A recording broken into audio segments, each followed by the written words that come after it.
Será que pegou agora? Até que enfim, né? Gente do céu, porque... Oi, gente, tô de volta. Porque já tem 2 dias que eu tento fazer. O primeiro dia eu não consegui porque foi muito tarde e... Não acredito que o meu irmão... Gente, Antônio é meu irmão. Já está aqui na live. Não acredito. Meu irmão querido. Ele, além de ser o melhor irmão do mundo, ele foi meu monitor de anatomia, o Antônio.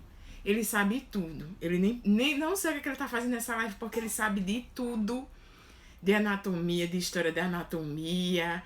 O que vocês imaginarem. Ele, se Vesalius estivesse vivo, ele e Vesalius, ó. Seriam amicíssimos. Ai, que bom, Gabi, com certeza. Ó, que meu irmão... Ó, gente, ele é humilde, olha. Quanto mais leio, mais aprendo. Gente, ele sabe de tudo, tudo. Sabe aquela pessoa que merece um honoris causa antes de terminar a faculdade? É o meu irmão Antônio. Porque ele... Não, ele sabe de tudo. De tudo. De cardiologia, de anatomia. Ele foi meu monitor de anatomia, inclusive. E, assim, ele, pelo amor de Deus, já é o melhor cirurgião do mundo. Precisa de mais nada. Ele já é assim, acadêmico. Mas quando ele se formar, ninguém vai saber mais onde ele tá no mundo. Com certeza ele vai pra fora, certeza. Certeza. Ele não vai ficar aqui. Ele vai ser aquela pessoa que vai dizer, tá na Alemanha, sabe? Tá fazendo um curso na França. Gente, vamos conversar hoje sobre essa live. Vocês vão ficar muito emocionados. Eu fico muito emocionada, porque o meu sonho, viu, Antônia? Meu sonho no futuro é minha casa ser aberta para os acadêmicos de medicina, sabe? Para as pessoas terem... Oh, é o que a Laís falou, tá vendo, Antônio? É porque você não pode ver. Laís Loren, a rainha do Maranhão, ela escreveu assim: verdade, Aline. Antônio foi um ótimo monitor. Parabéns, Antônio. É verdade. Olha aí, a rainha do Maranhão, diva do Maranhão, Laís Loren, né? E elogiando você, tá vendo, Antônio? Gabi disse, objetivo de vida. Bem-vinda, Gabi.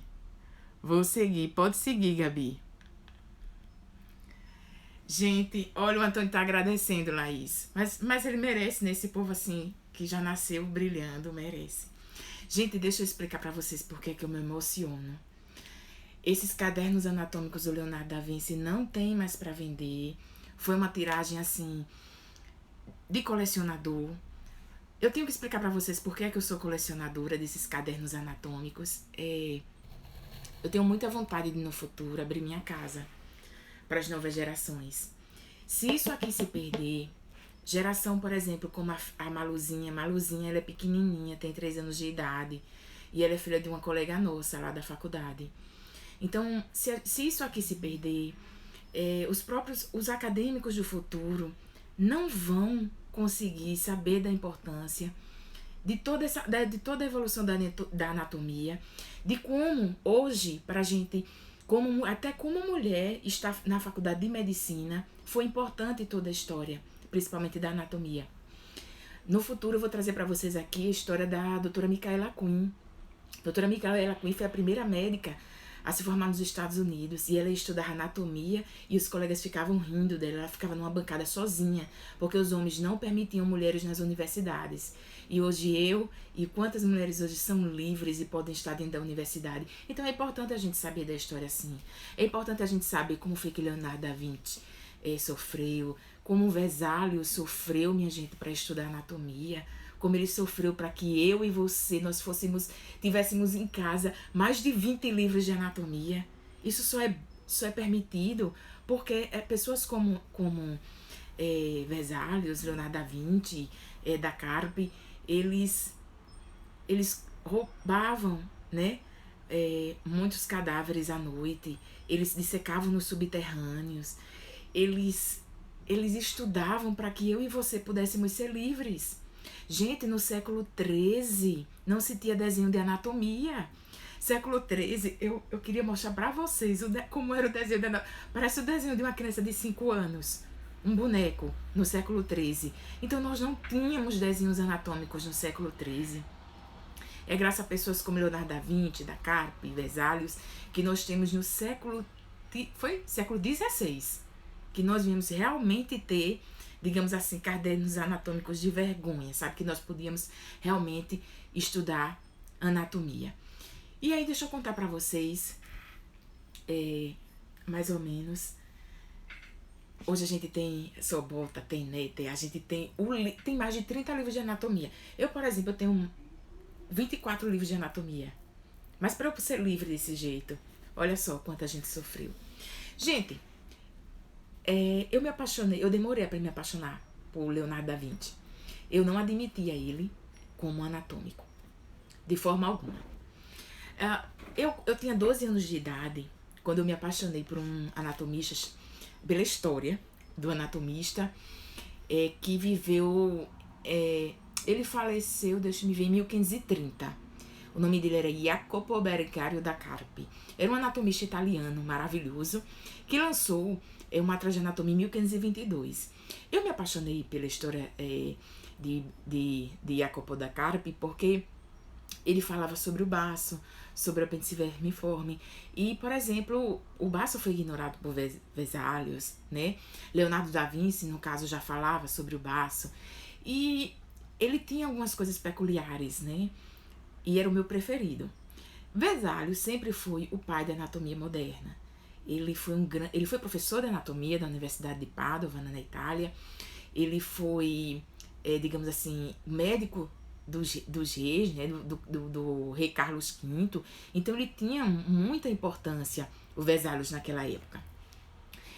Mas eu não admitia. Quando eu soube que existia cadernos anatômicos de Leonardo da Vinci, eu fiquei revoltada. Eu disse, mas o que é que um pintor, um engenheiro, um arquiteto, um escultor como Leonardo da Vinci entende de anatomia? Gente, pasmem, críticos dizem que os cadernos anatômicos de Leonardo da Vinci são melhores e mais completos do que o próprio Vesalius. Qual foi o pecado de Leonardo da Vinci? Não publicou. Leonardo da Vinci ele morreu em 1519.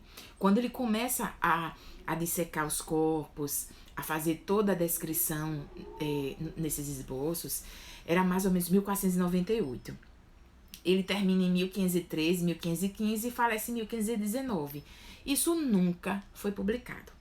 Quando Leonardo da Vinci morreu, a história diz que isso aqui ficou para um aluno dele, né? Mas só que isso aqui foi passado de mão em mão, porque inclusive os advogados de Leonardo da Vinci tomaram esses desenhos como forma de pagar as dívidas dele. E aí ele vai passando de mão em mão. Eu acredito nessa história, porque eu me lembro que quando você for ver as histórias dos grandes pintores, por exemplo, o Van Gogh. Quando o Van Gogh faleceu, vários pessoas que ele devia, vários prestadores invadiram a casa na hora do velório de Van Gogh e saíram levando os quadros de Van Gogh. Por isso que os quadros de Van Gogh se espalharam durante a Europa, porque na verdade foram levados como pagamento de dívidas. Então eu acredito que isso tenha acontecido com Leonardo da Vinci, né? Os advogados tomaram esses desenhos do aluno dele para pagar as dívidas e esses desenhos, a gente tem que lembrar, Leonardo da Vinci, italiano. Então esses desenhos circulavam em toda a Itália, né? De um para o outro como pagamento de dívidas. Finalmente, ele foi parar na Espanha, até que um conde inglês comprou, era um colecionador, muito estudioso de artes, e aí ele vai e compra os cadernos anatômicos de Leonardo da Vinci. Quando esse conde compra, ele vai e doa para a Real Academia Inglesa. A Real Academia Inglesa vai e coloca na biblioteca de Windsor. E a quem pertence a biblioteca de Windsor, gente? A rainha da Inglaterra. Vocês acreditam nisso? Aí o que foi que aconteceu? Esses desenhos, os originais do Leonardo da Vinci, pertencem à rainha da Inglaterra. Está lá na biblioteca de Windsor. Mas o que foi que a rainha, graças a Deus, fez? Ela tem um bibliotecário chamado Kenneth. E aí o Kenneth vai pega esses desenhos e ele começa a fazer a seleção. Só que ele não era anatomista, não era médico, ele era bibliotecário. E aí, inclusive, aqui dentro do livro tem o nome dele, ele faz a seleção. Só que eles fazem, digamos assim, a tradução do italiano para o inglês, mas ficou muito ruim a tradução. Só lá para a década de 40, de 1939 a 1940, uma dupla de anatomistas americanos, que eles são muito famosos, o O'Malley e o Saunders, eles se unem e decidem fazer realmente uma tradução boa do italiano para o inglês. E aí a rainha cede, né, todo o acervo que ela tem, mas sem isso ser retirado da Inglaterra. Todos os originais, eu volto a repetir, de Leonardo da Vinci, pertencem à rainha da Inglaterra, não podem sair de lá. Mas ela permitiu que houvesse a tradução para que o mundo conhecesse essa obra. Eu sou muito grata à rainha por isso, sabe? De verdade, gente. Eu acho que ela nunca vai saber o quanto eu sou grata, porque essa cópia que eu tenho aqui dos originais foi graças a ela permitir isso. É o que acontece. Na década de lá, 1940, esse casal, essa dupla de anatomistas americanos fazem a tradução. Porque, gente, vale salientar, eu vou mostrar aqui a vocês, que o Leonardo da Vinci, ele faz de propósito. Ele começa a escrever da direita para a esquerda, porque antigamente era enorme a prática de plágio. Se você chegasse numa gráfica e colocasse o seu livro para rodar, alguém já fazia cópia e não dava a você os créditos dos originais. E Leonardo da Vinci tinha muito medo que as pessoas roubassem as obras dele. Tanto que o códex que o Bill Gates possui, que foi arrematado em leilão, foi muito difícil de ser traduzido. Tanto que o Bill Gates, quando compra o códex do Leonardo da Vinci, ele manda uma equipe fazer a tradução. Percebam que Bill Gates mandou rodar o mundo inteiro com o códex, porque ele faz de propósito, ele escrevia em códigos para que as pessoas não roubassem. E os cadernos anatômicos, ele faz exatamente isso. Eu vou mostrar a vocês, ele escreve da direita para a esquerda, com medo. Então, deu muito trabalho a tradução. Então, na verdade, a primeira tradução que a gente pode dizer que dos cadernos anatômicos de Leonardo da Vinci só chegaram na década de 40 para o mundo. E como foi que chegou no Brasil? Gente, demorou tanto para chegar no Brasil, mas tanto. Para vocês terem uma ideia, foram 10 anos tentando traduzir a obra do inglês para o português. E quem fez isso? Tem a USP.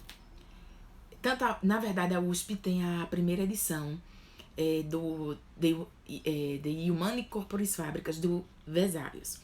E a Unicamp, ela sempre foi muito preocupada em fazer cópias desses originais, tanto que em 2002 eles lançaram, deixa eu mostrar pra vocês, eles lançaram a cópia da obra de Vesalius. Gente, assim, a obra de Vesalius é como eu digo a vocês, no futuro eu quero que a minha casa seja aberta para as novas gerações, terem acesso, sabe? Por exemplo, Maluzinha, os filhos dos meus amigos hoje, a Maluzinha, o Francisco, que tá chegando, que é filho da Tamires, o Vanzinho Neto. Eles três, por exemplo, são filhos de acadêmicos de medicina, mas eles não imaginam essa história que tem por trás. Então, no futuro, eu quero que eles frequentem minha casa, eu quero que as novas gerações vejam esse acervo de história, para que isso não se perca, né? Para que isso seja sempre passado para gerações seguintes. Então, por isso que eu faço questão de ser colecionadora de obras como essa. E aí, o que é que acontece? A Unicamp também lança, em 2002, a cópia dos originais do Vesalius. Gente, isso aqui é a cópia do The Humane Corporis Fabrica. Então, isso aqui é muito emocionante. E aí, o Dr. Pedro Lemos, um grande cardiologista, que é da Unicamp, se juntou com a tradutora Cristina e passaram 10 anos.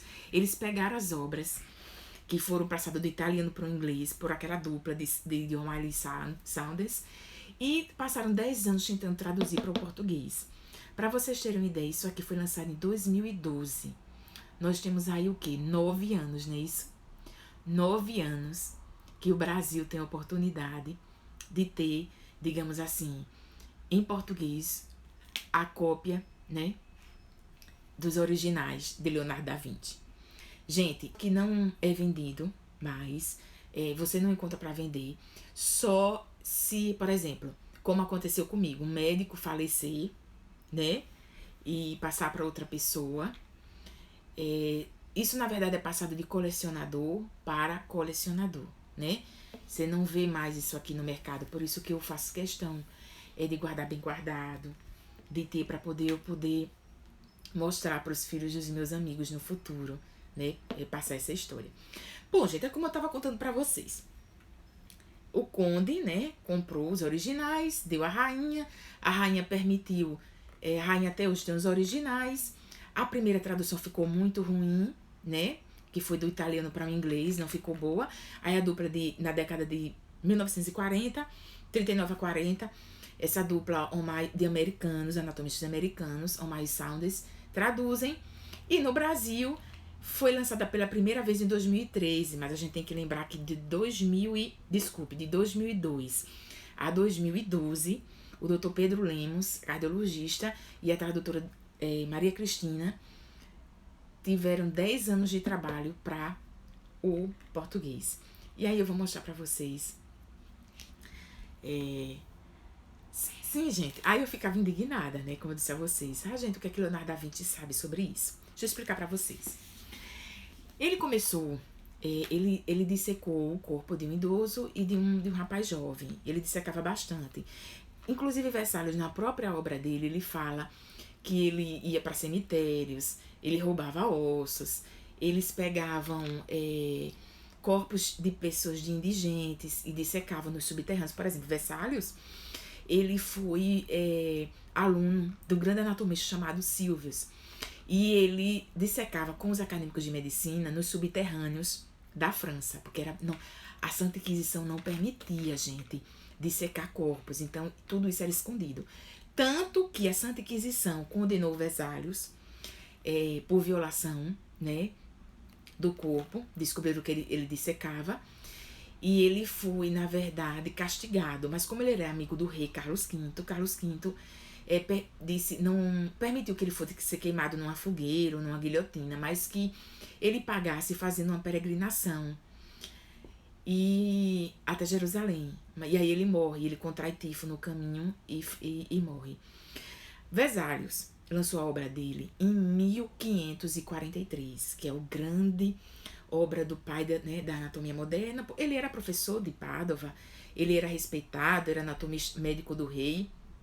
Só que a gente não pode esquecer que o anatomista Jacopo Berengario da Carpi, ele lança em 1522, foi 1522 a obra dele, isso, e ele falece em 1530, né? Quer dizer, bem antes do que Vesalius, também uma obra muito bacana. E o Leonardo da Vinci começou a fazer os esboços em 1498 e terminou em 1513, 1515. Ou seja, muito antes do que Vesalius, que só foi lançar em 1543. O que é que a gente aprende com isso, né? O talento que ele tinha. Gente, a obra do Leonardo da Vinci é descrita por todos os críticos de anatomia do mundo como de Vesalius. Outra coisa assim, muito interessante, além de não faltar nada, os desenhos não só tinham critérios técnicos, os desenhos tinham critérios artísticos. Então, nem Vesalius conseguiu ter, digamos assim, figuras anatômicas como Leonardo da Vinci tinha. Por exemplo, quem primeiro descreveu a aterosclerose foi o Leonardo da Vinci, né? Foi ele que fez uma descrição do órgão do coração internamente, assim, com um detalhe riquíssimo, né? Nem Vesalius conseguiu essa proeza. Eu me lembro que a primeira vez que eu fui levar um trabalho num congresso brasileiro de anatomia, os meus avaliadores me questionaram sobre o meu conhecimento das obras de Leonardo da Vinci. Veja o nível dos críticos em anatomia. Eu apresentei um trabalho do baço prontamente. Todas as pessoas que me avaliaram perguntaram a opinião de Leonardo da Vinci sobre o meu trabalho. O que era que tinha de Leonardo da Vinci sobre o baço? Gente, minha sorte foi que eu tinha lido bastante E eu já tinha os cadernos anatômicos de Leonardo da Vinci, e eu já tinha lido bastante sobre as opiniões de Leonardo da Vinci sobre diversos óculos. O que tinha nele e o que não tinha no Vesalius. E aí, graças a Deus, foi o que me salvou no congresso. Mas você veja como os críticos dão importância a Leonardo da Vinci, né? E eu não dava. Não dava. Eu passei a dar depois desse Congresso Nacional de Anatomia. Que eu vi que o que eu tinha lido me salvou, né? E realmente o baço era ignorado por Vesalius, né? Mas Leonardo da Vinci, ele é considerado completo, né? O pecado de Leonardo da Vinci foi não ter publicado, né? E Vesalius publicou. Vesalius era professor de anatomia, amigo do rei, então ele tinha muitas condições de fazer uma publicação e ficar no marco histórico. Leonardo da Vinci guardou os esboços e não se preocupou. Veio falecer alguns anos depois e não se preocupou em publicar. Vamos dar uma olhadinha dentro como é. Gente, eu tenho que ser rápida que eu ainda vou explicar para vocês quem foi Jack, o estripador, e como ele teve acesso à anatomia para ele fazer com precisão os cortes que ele fazia nas prostitutas na Inglaterra, lá no século XIX. Eu vou mostrar para vocês, tá? Deixa eu pegar aqui, vamos abrir. Eu preciso mostrar para vocês. Deixa eu virar aqui. Pronto. Gente, vamos abrir, né? Eu não vou me adeter muito ao Vesalius hoje, tá certo? Vou deixar pra outra época, porque eu queria... Na verdade, o que eu queria mostrar pra vocês era o de Leonardo da Vinci. Mas eu vou deixar aqui um pouquinho aberto, Corporis Fabrica, pra vocês verem como existe muito mais riqueza em Leonardo da Vinci. Deixa eu pegar aqui.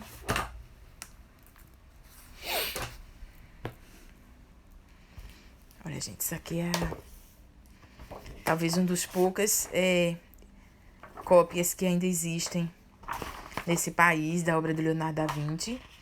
Gente, tudo que tem aqui, Leonardo da Vinci escreveu, tá? Gente, olha o sistema esquelético de Da Vinci. E eu quero que vocês percebam como ele faz a proporção, tá? Gente, ele faz a proporção e como ele descreve a funcionalidade, tá? Ele foi muito, como eu disse a vocês, foi a primeira pessoa que descreveu a aterosclerose, tá certo? Ele dissecou o corpo de um jovem e de um senhor para fazer esse livro. E igual o Vesalius, ele também roubava ossos de cemitérios, tá certo? Olha, gente, eu quero que vocês percebam a veia artística dessa descrição. Vocês percebem que não é só uma questão... Estamos falando do sistema esquelético e comparando, olha... Claro que a gente pode comparar, Vesalius foi um grande anatomista. Mas olha os detalhes dos desenhos de Vesalius. Olha como ele descreve, como ele consegue fazer a proporcionalidade, entendeu? E ao mesmo tempo descrever toda a função do órgão. Olha que, gente, olha que belíssimo. Olha que belíssima a descrição. Parece até um livro de anatomia atual. Olha como ele consegue descrever as vértebras. Por ele ser um grande pintor, um grande artista, percebam que ele não se liga só à técnica, mas em descrever com arte, né, as vértebras. Deixa eu passar aqui um pouquinho para vocês verem mais ou menos como a gente estuda anatomia hoje, né? Esse aqui é o Yokoshi, com fotografias reais de cadáveres, né? E aqui, olha a evolução dos desenhos que permitiu que a gente tivesse, né, ilustrações belíssimas de anatomia. Eu tô falando aqui da última edição do Sobota, que é um dos livros, assim, mais usados, né, em anatomia. Hoje a gente tem isso aqui porque alguém como Vesalius sofreu, né? Alguém como Leonardo da Vinci sofreu para que hoje a gente tivesse acesso a estudar anatomia. Eles estudavam escondido, em esconderijo, como eu expliquei para vocês. Vesalius estudava em... Gente, olha, toda a escrita do Leonardo da Vinci é da direita para a esquerda. Isso aqui era proposital para evitar cópias, porque existia muito plágio na época, muito mesmo. As gráficas faziam cópias e não davam créditos aos originais. Então, ele tentava dificultar ao máximo. Então, você imagine que o primeiro inglês que traduziu não ficou bom, porque não conseguiu fazer com maestria isso. Na década de 40, nós temos os anatomistas americanos que pegam do italiano e passam para o inglês com maestria. E aí, depois, nós ainda temos esse livro durante 10 anos nas mãos do cardiologista lá da Unicamp, Dr. Pedro Lemos, né, e da tradutora Maria Cristina. Passaram 10 anos para poder traduzir do inglês para o português. Olha, gente, olha, isso aqui é todo em português, isso aqui é a edição em português. Gente, dá uma olhadinha nessa proporcionalidade.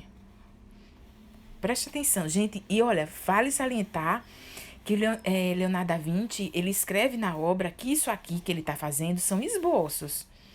Imagine se ele tivesse tido mais tempo para terminar o livro, porque em todo o tempo ele descreve que isso aqui é um esboço, só que não deu tempo.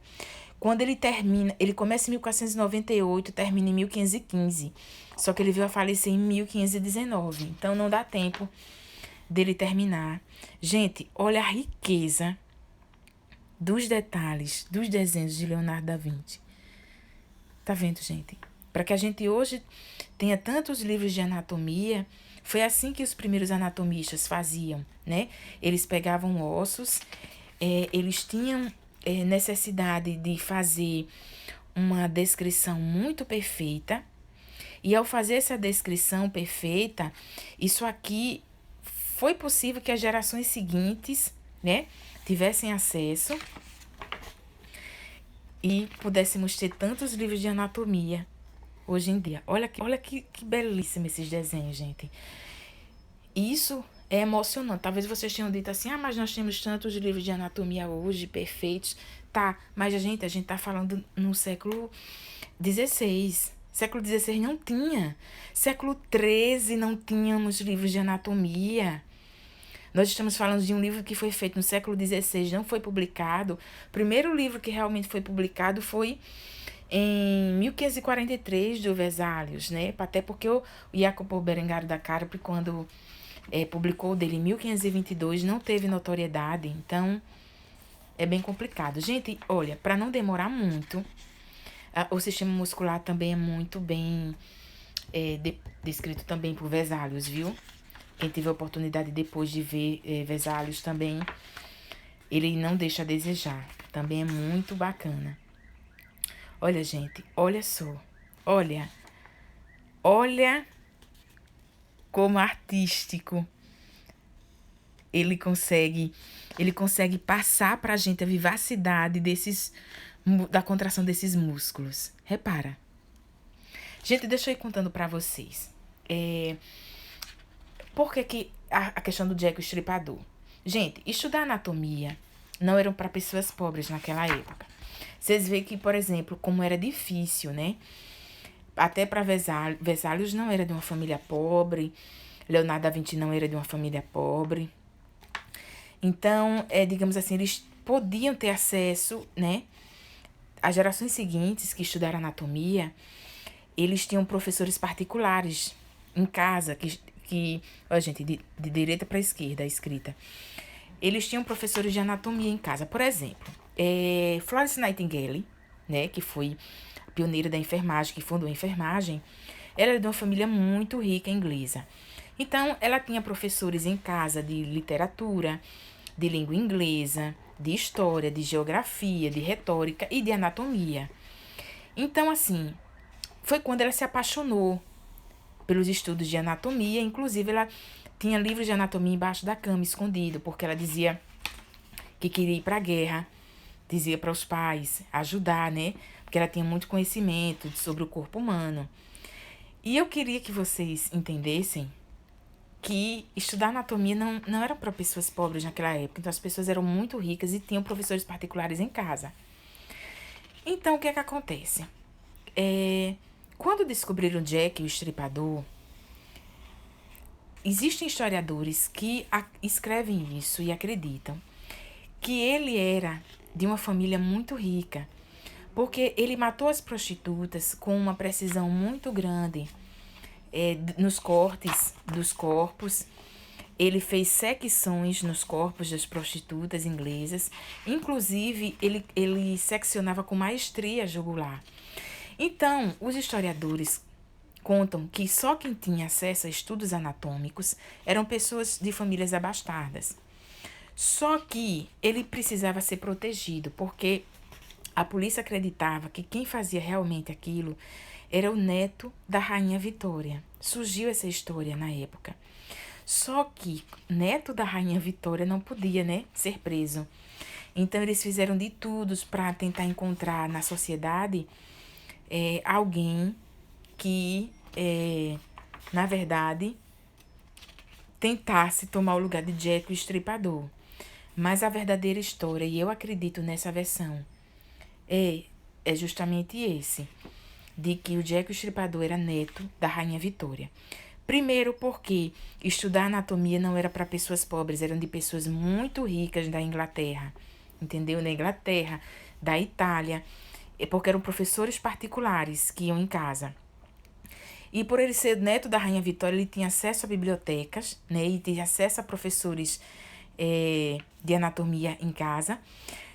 A polícia londrina descreve com exatidão que todos os cortes dos corpos tinham precisão de um anatomista, de um cirurgião, mas ele matou várias mulheres e nunca foi preso.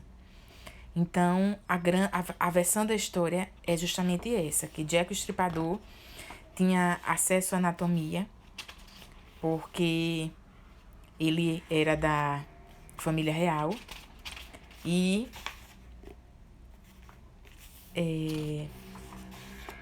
ele tinha acesso não só à anatomia, como ele fazia com precisão todas essas secções que ele fez. Gente, olha, ele dissecou o corpo de um idoso e de um jovem, sabe? Mas ele não fez comparação, ele dissecou para fazer a descrição, entendeu? Agora ele compara lá no final com animais. Isso aqui é toda a obra de Leonardo da Vinci, tá? Todos esses desenhos, gente, estão no castelo de Windsor com a rainha da Inglaterra. Ela só permitiu que esses desenhos saíssem de lá para que o mundo tivesse acesso. Ela permitiu que houvesse a tradução, tá?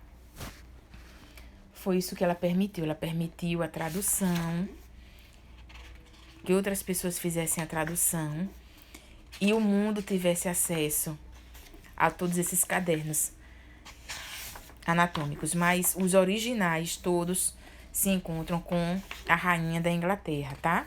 Foi um presente, como eu falei pra vocês, de um conde que comprou os originais, né? Gente, olha que detalhe, que riqueza. Como eu disse pra vocês já no início, ele escreve da direita pra esquerda, com medo de ser plagiado, de que esses esboços caíssem em mãos erradas, né? Ainda bem que, graças a Deus, caíram nas mãos da rainha e a rainha permitiu a tradução. O doutor Pedro Lemos, cardiologista brasileiro, ele... Olha aqui, gente, Clark.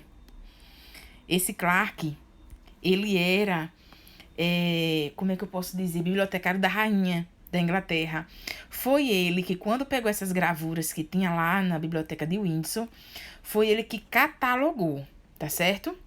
Mas, como eu disse a vocês, essa tradução é de anatomistas americanos que passaram do italiano para o inglês. O Clark só fez mesmo, digamos assim, ajustar, mas ele não era anatomista. Veja que ele coloca gravura 57, ele vai ajustando os desenhos que a rainha tinha, tá certo?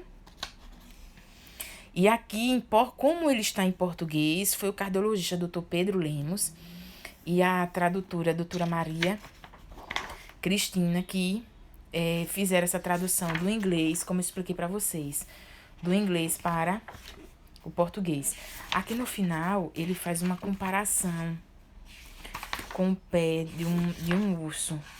Deixa eu ver se eu consigo achar aqui pra vocês.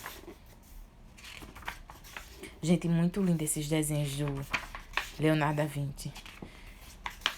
Depois vocês voltem esse vídeo e vocês vejam lá no iniciozinho explicando a vocês a história, né? Quem foi Jack o Estripador. Gente, é isso aqui, olha.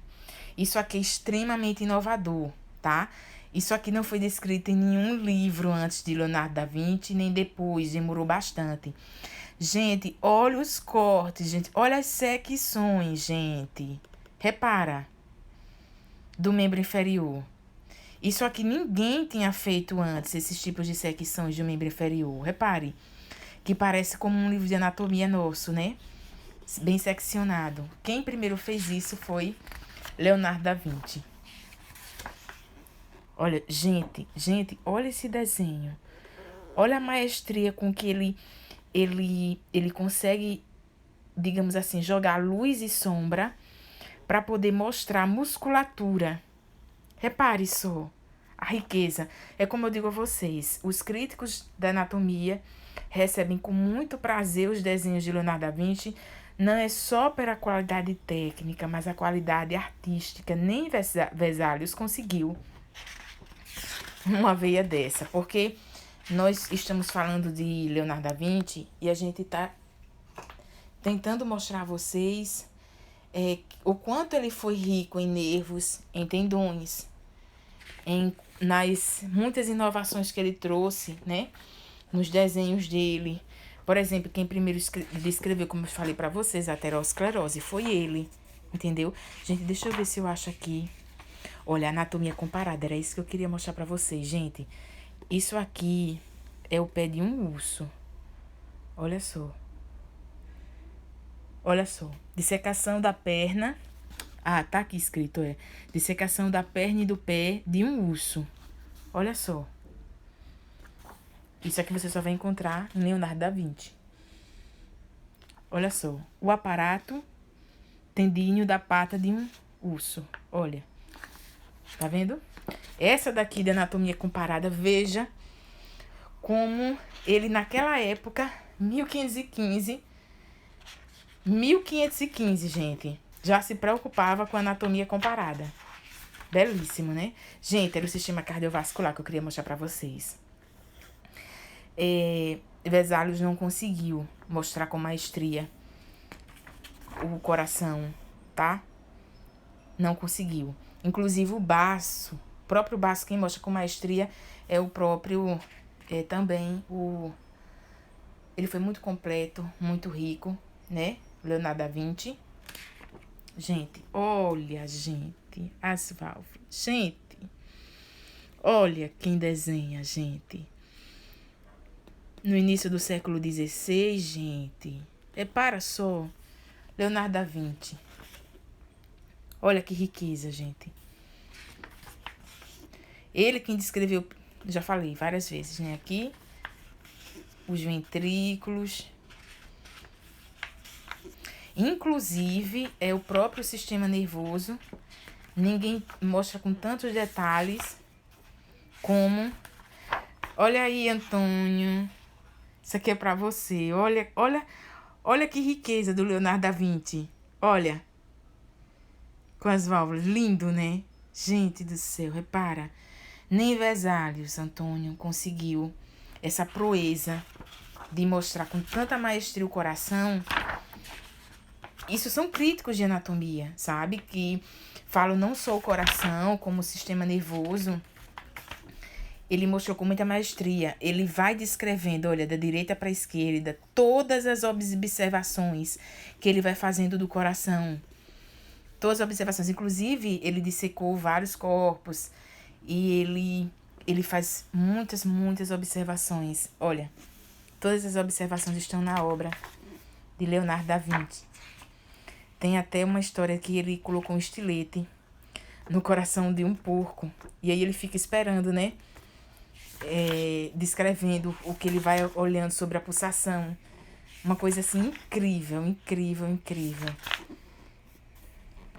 Numa época que a gente não tinha tanta tecnologia, não tinha tanto acesso. Olha só, gente. Ele vai descrevendo todos os caminhos do coração, as válvulas, os ventrículos, todo o percurso. E ele guarda isso como um segredo. Tudo que ele vai observando, ele vai escrevendo. Olha só. As válvulas da aorta e do tronco pulmonar. Tudo. Olha, gente. Não me deixe interpretar aquilo que nos meus princípios não for matemático. Olha só. Lindo, né? Muito bonita. Olha só, as válvulas da aorta e do tronco pulmonar. Então, todas as observações que Leonardo da Vinci vai fazendo foram traduzidas muitos anos depois. Mas veja que ele pega da direita para a esquerda para ninguém roubar. Essa é a ideia dele. Deixa eu ver se eu acho para vocês aqui o sistema nervoso, a riqueza nos detalhes. Gente, isso aqui é um artista, né? É um artista. A gente não tinha, antes de Leonardo da Vinci, antes de Vesalius, a gente não tinha essa riqueza de detalhes. Século XIII. Gente, pelo amor de Deus, se vocês vissem um desenho de anatomia do século XIII, vocês caem para trás. Parece um desenho de uma criança de 3 anos de idade. Assim, eles não tinham riqueza, não tinham ainda essas proezas, né, de dissecar.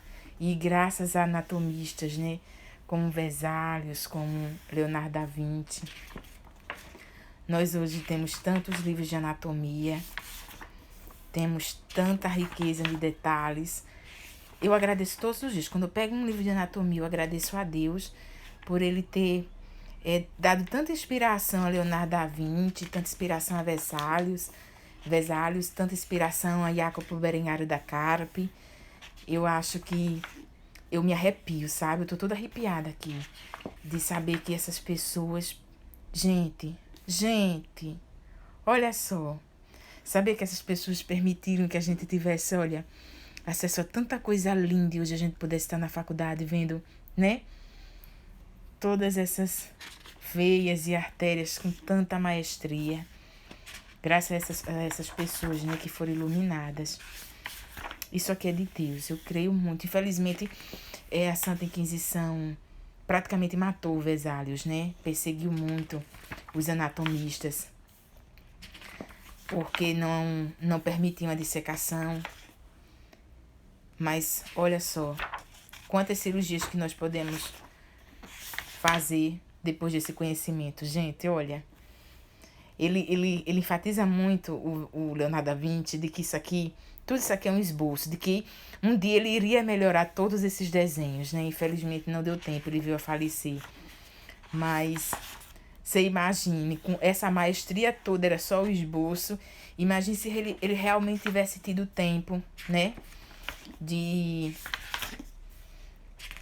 estudar mais, de dissecar mais o que ele não tinha feito. Gente do céu. Olha, minha neuroftalmo. Olha só, o sistema nervoso central e os nervos cranianos. Lindo, né, gente? Muito bonito. Olha só.